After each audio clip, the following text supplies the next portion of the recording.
Salam kerahiman. Kita akan baca dari 449. Hari ini 11 Desember. Kita mulai ya. Dalam nama Bapa dan Putra dan Roh Kudus. Amin.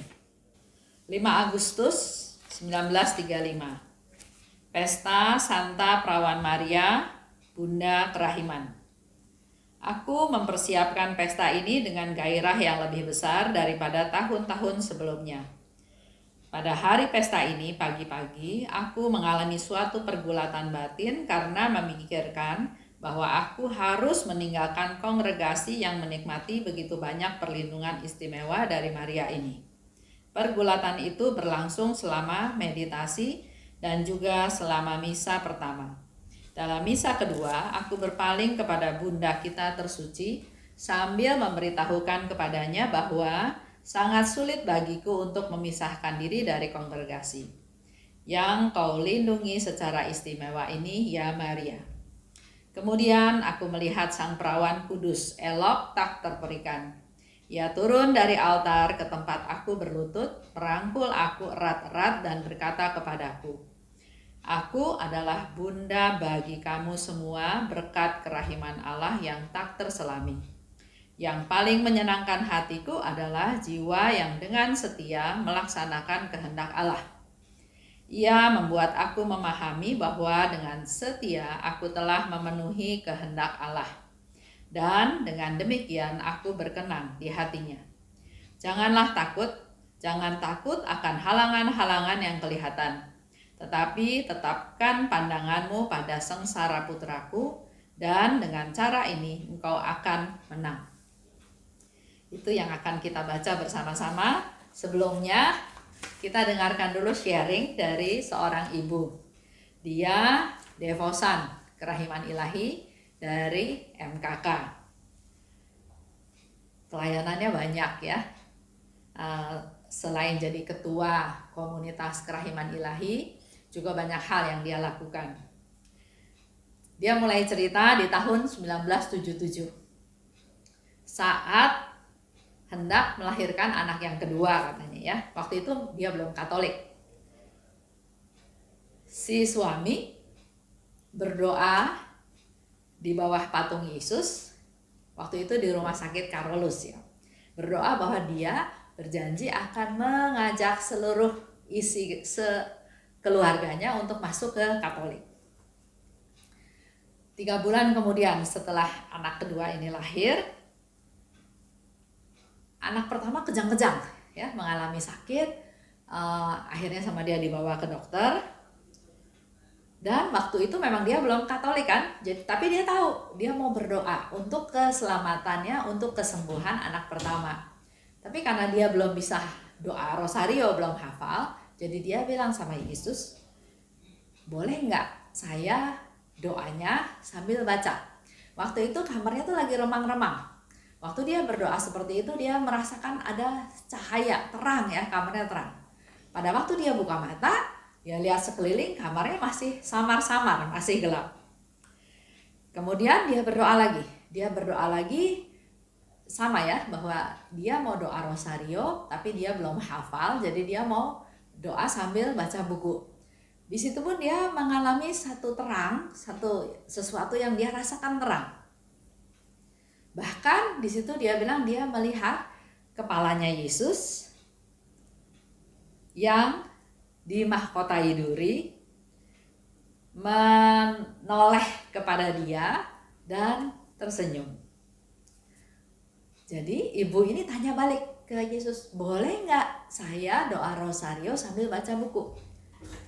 Dan dia menjawab sendiri pertanyaannya, "Boleh ya saya baca untuk doa rosario tersebut." Maka dia berdoa rosario sambil membaca buku tersebut. Nah, itu pengalaman dia ya. Pengalamannya yang lain, dia seperti melihat satu penglihatan. Dia melihat ada ular, dan penglihatan itu dia lihat sampai 3 kali. Dia tanya sama temennya, "Apa itu artinya?"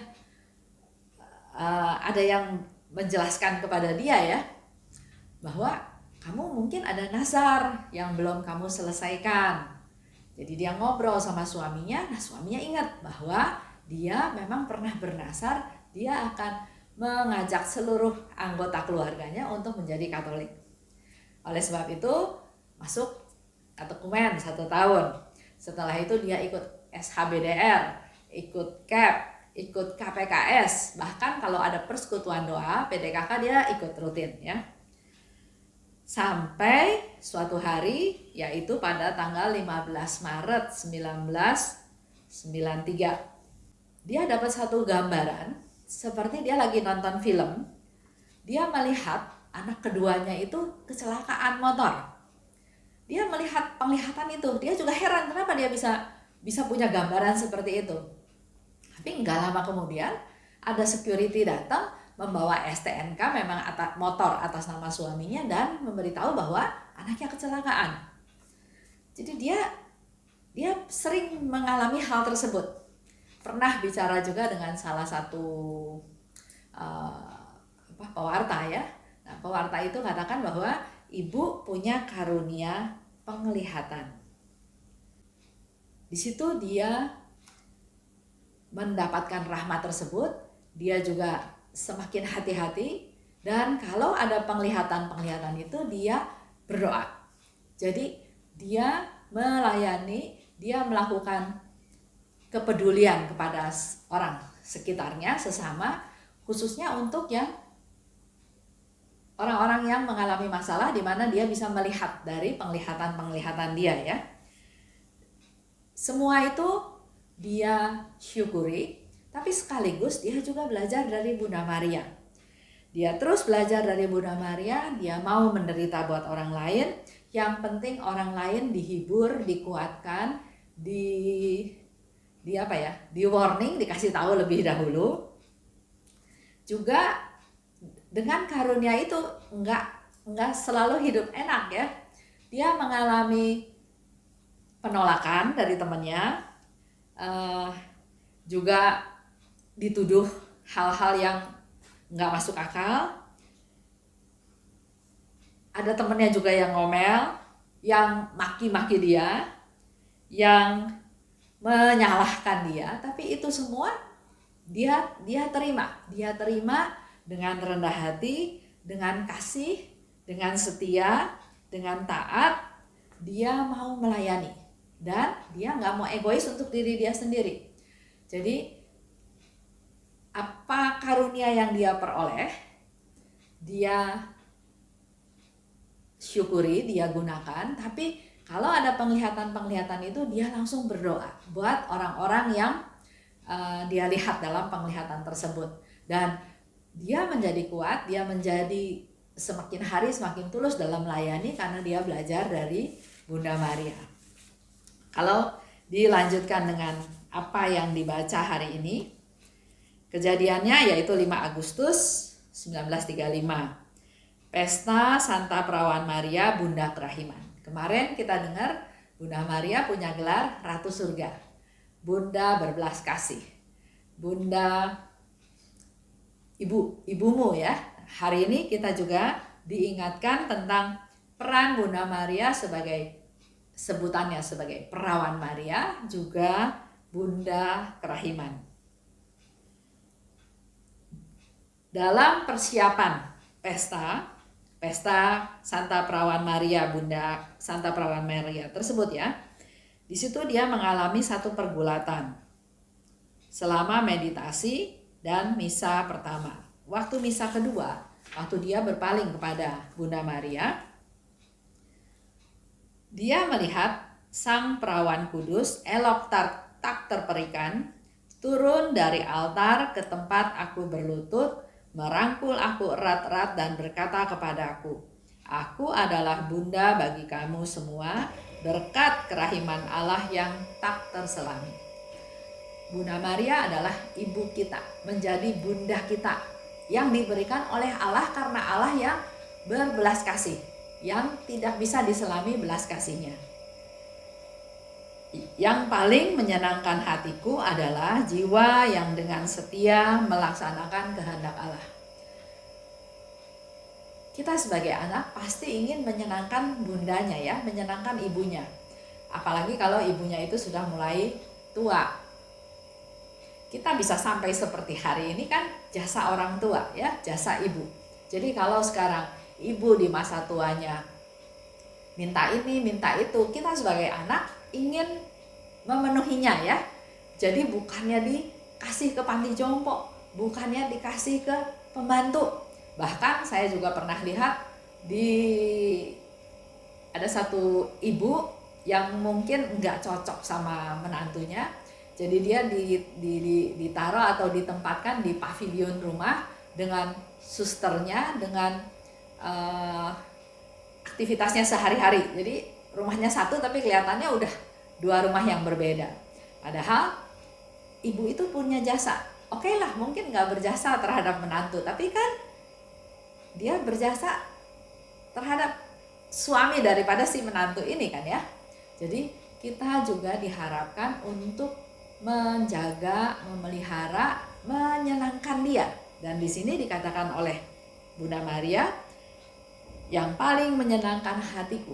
Jadi kalau kamu mau menyenangkan hati ibumu, kalau kamu mau menyenangkan hatinya Bunda Maria, yaitu dengan setia melaksanakan kehendak Allah. Bukan aku ya, bukan tujuannya untuk kepentingan Bunda Maria, tapi melaksanakan kehendak Allah. Aku senang. Ini menjadi satu masukan buat kita semua. Kalau mau menyenangkan Bunda Maria, kalau mau menyenangkan orang tua kita, kalau mau menyenangkan Tuhan, lakukanlah kehendaknya. Seperti yang dialami oleh Ibu Mailani tadi ya.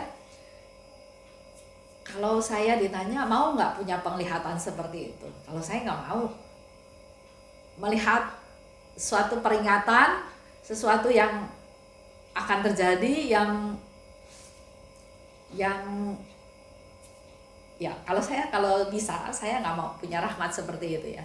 Tapi Ibu Mailani dengan setia menerima rahmat tersebut, melihat satu penglihatan, dan melalui penglihatan tersebut dia berdoa untuk orang-orang yang dia lihat. Jadi ini ada kepedulian, ada penderitaan, ada yang harus dilakukan, ada sebagai mungkin doa silih, mungkin puasa atau hal-hal yang lainnya. Dia setia melakukannya untuk menyenangkan Tuhan. Kekuatannya dari mana? Dia bersandar pada Bunda Maria, dia mengandalkan Bunda Maria, dia belajar dari Bunda Maria. Rendah hati, diam, hening, tidak banyak ngomong, tapi dia lakukan untuk senangkan Tuhan. Itu aja untuk hari ini. Kita tutup ya. Dalam nama Bapa dan Putra dan Roh Kudus. Amin. Allah Bapa yang Maha Baik, terima kasih atas rahmat-Mu yang Kau berikan kepada kami, khususnya kepada Ibu Mailani. Kami mohon kasih-Mu Tuhan, turunkanlah untuk Ibu Mailani sekeluarga, untuk suaminya, untuk anak, mantu, untuk cucunya. Biarlah selalu ada dalam perlindungan Tuhan. Dan terlebih lagi, biarlah Bunda Maria terus menjadi teladan dia, menguatkan dia, membimbing dia, agar semakin hari semakin boleh dipakai Tuhan untuk menjadi alatnya Tuhan. Kami mau berdoa juga untuk kami semua Tuhan. Terima kasih atas Bunda Maria yang Kau berikan kepada kami. Biarlah kami juga bisa dan mau menyenangkan Bunda Maria, yaitu dengan melaksanakan kehendak-Mu. Berkati kami semua Tuhan, agar kami dapat melakukannya dengan sebaik-baiknya. Kemuliaan kepada Bapa dan Putra dan Roh Kudus, seperti pada permulaan, sekarang, selalu dan sepanjang segala abad. Amin. Dalam nama Bapa dan Putra dan Roh Kudus. Salam kerahiman.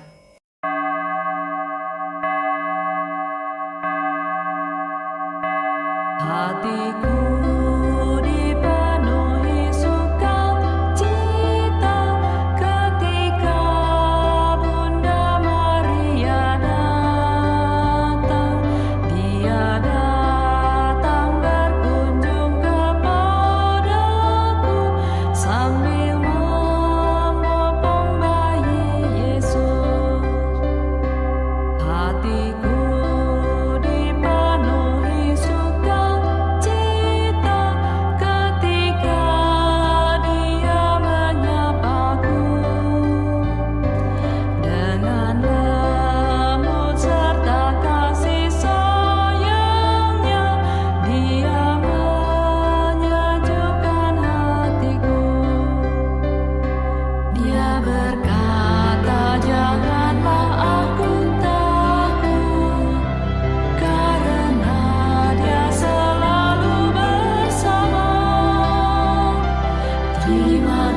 hatiku